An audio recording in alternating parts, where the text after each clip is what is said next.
సంవత్సరాల తరబడి ఎన్ని మందులు వాడినా మీ మోకాల నొప్పులు తగ్గట్లేదా? ప్రాణ పెయిన్ క్లినిక్ లో అత్యాధునిక చికిత్స. హలో అండి, హాయ్.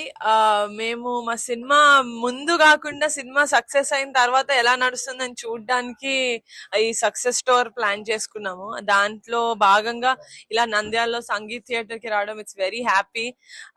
అంటే ఒక సండే సాటర్డే రోజు రెస్పాన్స్ ఎలా ఉంటుందో మేము ఊహించగలుగుతాం ఒక మంచి సినిమా వస్తే. కానీ ఒక వీక్ డే లో ఇంత మంచిగా సినిమాని ఆదరిస్తున్నారు అంటే it makes us very happy. అంటే ఒక మంచి కాంటెంట్ తీసాము, లేకపోతే ఒక మంచి కథ పరంగా ఒక మంచి కాన్సెప్ట్ తీసుకున్నాము, అందుకనే జనాలు ఇంత ఆదరిస్తున్నారని it makes us very happy. Response చూస్తే కొంచెం భయంగా ఉన్నా చాలా ఆనందంగా ఉంది.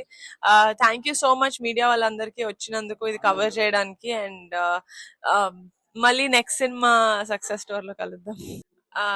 12 మంది కొత్త వాళ్ళు అని కాదు, కానీ 12 మంది చాలా మంచి గుడ్ యాక్టర్స్. అందరికి సినిమాల్లో మంచి స్కోప్ వచ్చింది. సినిమా నుంచి బయటకు వచ్చేటప్పుడు 11 మంది పేర్లు గుర్తు పెట్టుకుంటున్నారు అన్న ఆనందం చాలా ఉంది నాకు. అనుదీప్ గారు వచ్చారు ఎక్కడో ఈ బిజీలో పడిపోయి, ఐ మీన్ ఈ క్రౌడ్ లో వెళ్ళిపోయినట్టున్నారు. బట్ అనుదీప్ గారు మాకు ఒక సినిమాల్లో ఒక 8 పాటలు ఉన్నాయి. 8 పాటలు చాలా చాలా మంచి పాటలు. అది జనాలు సినిమాలో వస్తుంటేనే ఇక్కడ సీట్స్ లో హమ్ చేసుకుంటున్నారు. సో అంతేనండి, చాలా ఓవర్వెల్మింగ్ ఎక్స్పీరియన్స్. అంటే ఫస్ట్ ప్రాజెక్ట్ కే, ఫస్ట్ ఫీచర్ ప్రొడ్యూస్ చేసిన ఫస్ట్ ఫీచర్ ఫిల్మ్ కే ఇంత మంచి రెస్పాన్స్ రావడం అనేది ఇట్స్ వెరీ హ్యాపీ.